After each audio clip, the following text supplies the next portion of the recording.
Kolda.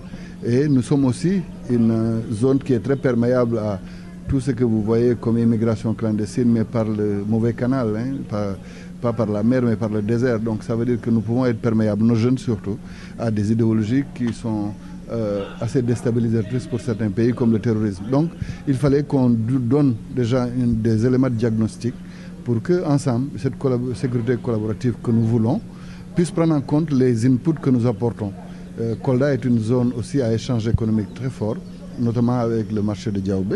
Donc il était bon, puisque nous avions la chance d'avoir avec nous les républiques sœurs de Guinée-Bissau, de Gambie et de la Guinée-Conakry, de porter le plaidoyer pour qu'on comprenne que dans cette dynamique-là, certains éléments peuvent être tout de suite rectifiés au grand bonheur des populations. Maintenant, l'engagement que nous avons pris, c'est de continuer à faire cette sensibilisation au niveau des populations pour que les remontées d'informations voulues soient une effectivité.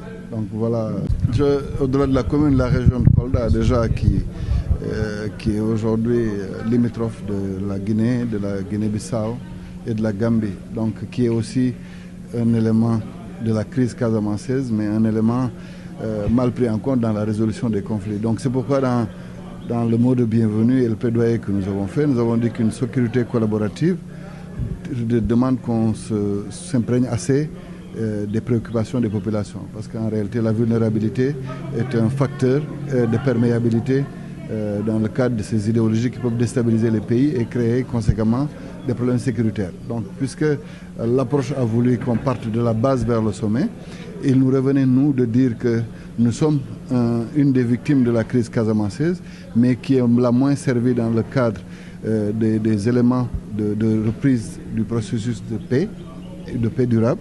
Nous sommes aussi une des victimes, d'ailleurs la seule